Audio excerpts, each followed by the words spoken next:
Na pequena cidade de Vila Sereno, havia um local que os moradores evitavam mencionar, muito menos visitar: a Floresta do Lamento. Cercada por um denso emaranhado de árvores antigas e uma névoa constante que nunca se dissipava, a floresta carregava uma sombra sombria. Diziam que aqueles que entraram ali jamais saíram os mesmos, se é que saíram. Os mais velhos murmuravam sobre sussurros que assombravam os ventos e sombras que seguiam até mesmo os passos mais silenciosos. A lenda contava que, há muitos anos, uma vila inteira havia desaparecido nas profundezas da floresta. Alguns diriam que foi um ataque de forças sobrenaturais. Outros, que os moradores fizeram-se felizes uns contra os outros em uma frenética inexplicável. Apenas uma coisa era certa: ninguém jamais encontrou vestígios daquela vila ou de seus habitantes. Apesar dos avisos, um grupo de 4 amigos, Júlia, Rafael, Marina e Lucas, decidiu explorar a floresta. Jovens e cheios de coragem, acreditavam que as histórias não passavam de superstições. Armados com lanternas, mochilas e celulares, eles partiram ao entardecer, ignorando os olhares preocupados dos moradores. A entrada da floresta parecia convidativa, mas havia algo de estranho na atmosfera. A luz do sol que ainda restava não penetrava nas copas das árvores, deixando o ambiente mergulhado em uma penumbra constante. As sob-folhas, seus pés estalavam, mas o som parecia abafado, como se a própria floresta absorvesse os ruídos. Após meia hora de caminhada, os amigos começaram a notar coisas estranhas. Júlia ouviu um leve sussurro, mas ao olhar para trás, não viu nada. Marina, que caminhava à frente, observa que as árvores mudam de posição. O caminho que seguimos parecia não levar a lugar algum, como se a floresta estivesse os conduzindo em círculos. Gente, acho que já surgiu por essa árvore antes, disse Lucas apontando para um carvalho com uma marca peculiar em seu tronco. Impossível, respondeu Rafael. A gente está seguindo o GPS. Mas ao olhar para o celular, percebi que o mapa estava completamente desorientado. Não havia sinal e a bússola girava sem parar. O pânico começou a crescer quando Júlia viu algo ao longo, uma silhueta humana parada entre as árvores. Tem alguém ali, sussurrou ela, apontando.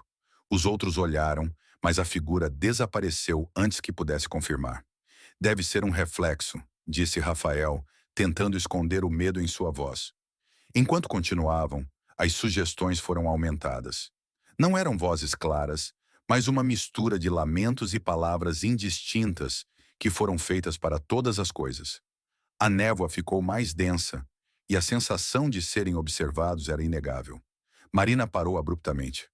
Ouviram isso? Disse ela, olhando ao redor com olhos arregalados. Ouvir o quê? Questionou Lucas, mas antes que pudesse terminar, um grito ecológico ou pela floresta. Não era de nenhum deles, mas parecia próximo. Era um grito de pura agonia, algo que fez o sangue de todos gelar. O grupo decidiu voltar, mas o caminho parecia diferente. As árvores se tornaram mais densas, os galhos formaram mãos tentando agarrá-los. Júlia começou a correr, desesperada, mas tropeçou em algo. Quando os outros chegaram para ajudá-la, viram o que havia feito cair. Um pequeno boneco de madeira, sujo e desgastado, com uma expressão de terror esculpida em seu rosto. Isso não é normal, disse Marina, pegando o boneco com mãos trêmulas. Mas assim que o fez, as sugestões mais altas, transformando-se em gritos. As sombras das árvores vieram a se mover, formando figuras humanas que os cercavam. Corram! Entregue Rafael, puxando Marina pelo braço. Eles correram sem olhar para trás, mas era como se a floresta não tivesse fim. A sensação de serem seguidos era esmagadora. Finalmente, Lucas viu uma luz à frente. Ali, a saída. Mas ao chegarem ao local iluminado, perceberam que não era a saída. Era uma claraíra. No centro havia uma cabana velha e em ruínas. As sombras os cercaram, agora claramente figuras humanoides. Elas não tinham rostos, apenas formas nebulosas e olhos sombrios que deixavam furar suas almas. Um som ensurdecedor tomou conta do local, e o mundo ao redor deles começou a escurecer. Marina falou, mas sua voz foi rapidamente abafada. Um por um, os amigos desapareceram na escuridão. Na manhã seguinte, Moradores que passavam perto da entrada da floresta encontraram apenas as mochilas do grupo. Não havia sinal deles. Alguns dizem que, à noite, se você se aproximar da floresta, poderá ouvir os gritos e lamentos daqueles que desapareceram.